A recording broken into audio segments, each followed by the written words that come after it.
Welcome to the Next 10 event. Now introducing our guest speaker, Chris Dupuis.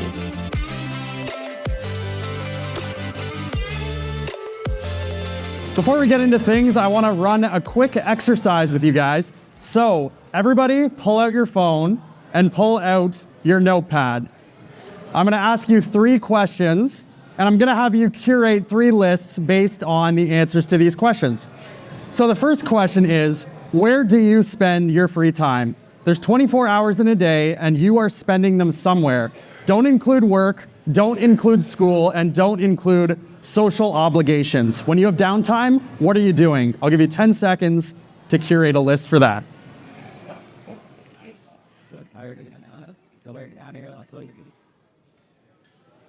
Question number 2. When you were a kid, what did you want to be when you grew up? Kids don't think about what they want to do, they just do it, right? If a kid wants to make a house out of Lego, he goes and he makes a house out of Lego. He doesn't think to himself, I wonder if building this house out of Lego is going to look good on my resume. He just does it. And when you ask a kid what they want to be when they grow up, they don't think about money, and they don't think about the demand that the path is going to take, whatever they choose. If they like looking at the stars, they'll probably say, I want to be an astronaut, right? So what did you want to be when you grew up as a kid? I'll give you 10 seconds to write that list.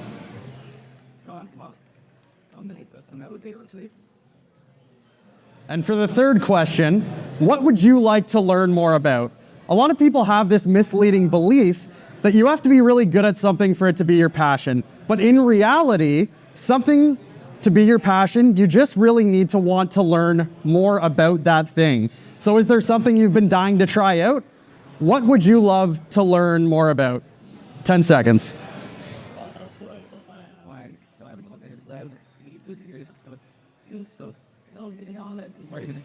So my name's Chris, and I'm going to be talking to you today about how to turn your passion into your career. And although there's no foolproof way to find your passion, the answers to these questions should at least get you thinking about what your passion could be. So when I answered these 3 questions to myself, I discovered that I found solace in 3 different things: sports, music, and video games. With sports, they captivate me with their raw intensity and their competitive nature. With music, it touches my soul in a way that nothing else can. It inspires me and brings me joy. And with video games, the intricate storylines, immersive gameplay, and the opportunity to explore fantastical realms creates a spark within me. So these 3 things have basically been my life as long as I can remember. When I was a kid, I was a sports fiend. Any sport you can think of, I probably played it. Football, volleyball, soccer, basketball, hockey, I played it all. And when I got to around the age of 13, my dad asked me, if you want to be the best at one of these, you have to fully commit to one. So, do you guys know what this is? Yep, this is a badminton racket. This is actually the first badminton racket that I ever owned. And when I turned 13, I decided that was my sport, badminton. So from 13 to 17, I trained and I worked my way up to be one of the best badminton players in Canada. And for a short time, I was actually the #1 ranked player in Canada as a junior. Now I know some of you are probably saying to yourself, what's this guy talking about? This is not a career. Well, let me explain to you. When I went to Humber College, I received a scholarship to play badminton for them. The maximum scholarship at the time, $2,400 Canadian a year, and I received that for my 5 years at Humber. So technically, I was getting paid to play sports. I also worked in the athletic department at the front desk. I'll count that as working in sports as well. Do you guys know what this is? This is a CD. Not only a regular CD, that's a burnt mix CD, and it's the first burnt CD I ever made. It was a volleyball pump-up mix for my senior public school volleyball team. So in the midst of my college journey, I stumbled upon the captivating world of DJing, And thanks to my friend Jason's infectious enthusiasm, he not only sold me his old DJ mixer, but he also taught me the intricacies of DJing. I eagerly refined my skills, starting with small house parties, and I was just fired up to be there, to be honest. I was putting my heart and soul into every performance, not asking for anything in return. Eventually, as fate would have it, the opportunity to DJ the sporting events at Humber College arose. So with unwavering determination, I approached the upper management at Humber College's athletic department, and I said, I will DJ your sporting events for minimum wage. And they said yes. So that's how I started DJing in front of people and getting paid for it. After a year of that, I was granted a chance to spend a few nights at Lynx Lounge, which was the campus bar at Humber College. RIP Lynx Lounge is not there anymore. There's no bar at Humber anymore. So I was filling in for the resident DJs there, found myself unexpectedly DJing a country-themed event, and there was a promoter in the house at the time, and I caught his attention. And the promoter asked, would you be interested in DJing country events downtown Toronto?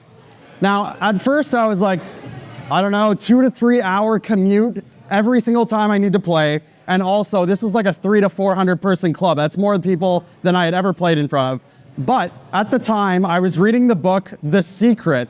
And I'm sure some of you guys know what that book is. And if you don't, you should check it out. But what it's all about is seizing opportunities and manifesting positivity.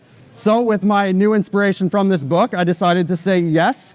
And in 2013, dropped out of college, moved downtown Toronto, and started my thrilling journey as the resident DJ at the Rockin' Horse Saloon, which is the biggest country bar in Toronto. It's actually 2 blocks that way. Despite the challenges of not always getting along with upper management and facing competition from other DJs who were gunning for my gigs, I persisted.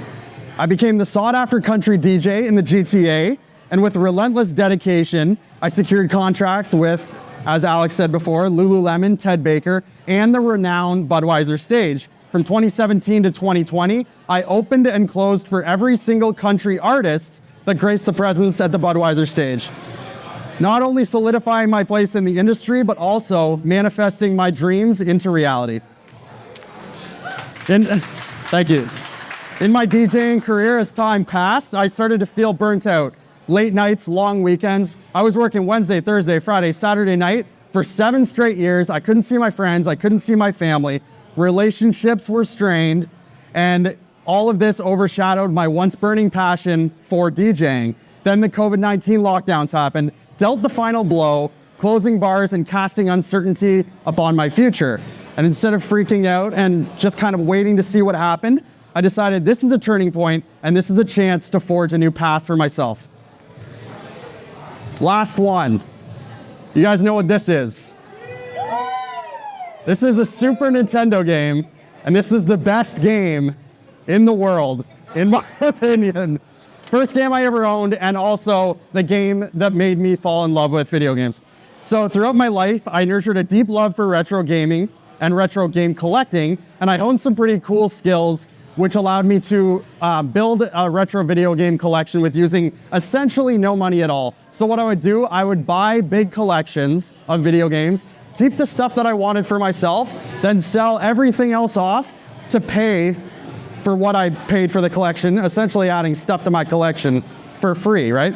So I thought to myself, if I were to replicate this model, could I open a video game store online and make it successful? And also, could I show off my collection and become a full-time retro gaming content creator? And the answer to that was yes.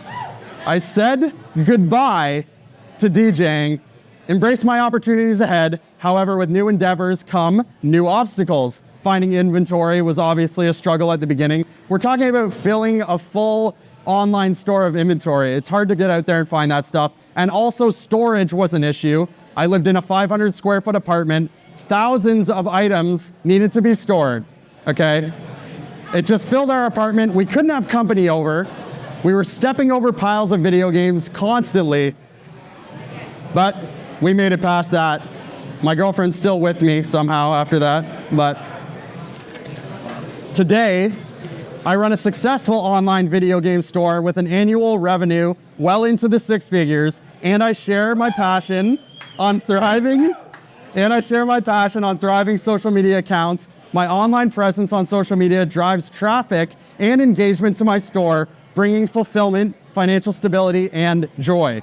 I made the leap, immersing myself in the gaming industry the only way I knew how, building connections and using social media to share my insights. So let's circle back to those first 3 questions that I asked you at the beginning. Where do you spend your free time? Life is like a river. While swimming in a river, sometimes it's hard to see the full picture. You have to get out of the water, sit on the bank, and look from afar. So once you're out of the water, you'll be able to see where you came from, where you are now, and where you're swimming to. And for the next few days, I want you to look at yourself like you're a stranger. Don't judge, just observe. And if you're spending a lot of time scrolling on Instagram, binge watching Netflix, disconnect for a bit. You'd be amazed of what boredom can inspire you to do and try out. Second question, what did you want to be as a kid? Try and remember what you liked. For example, if you wanted to be an astronaut, why did you like that? Maybe it was because you found exploring the unknown looked interesting, or maybe you just liked the funny costumes. Whatever it was, can help you identify what you like and if you still find it interesting today.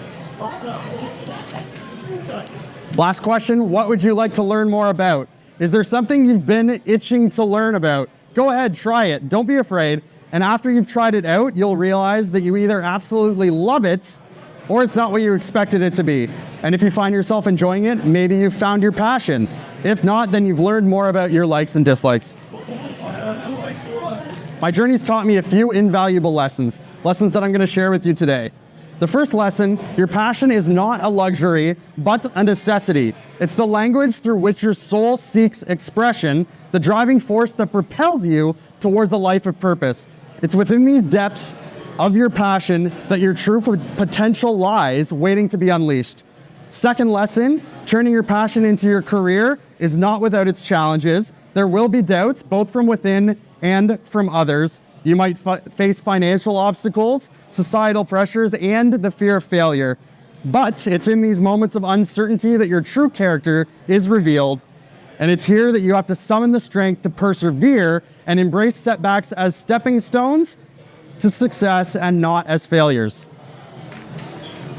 The third lesson, which is my favorite and which is why we're here today, the importance of surrounding yourself with a supportive community. Seek out mentors and role models who have walked a similar path and individuals who can provide guidance, support, and inspiration. Build connections with like-minded individuals who share your passion, forming alliances that will uplift and empower you. Just remember to celebrate the small victories along the way. Recognize that even the tiniest steps forward are significant and they contribute to your overall journey. Your passion is not a destination, but a continuous evolution, a process of refining and expanding your craft.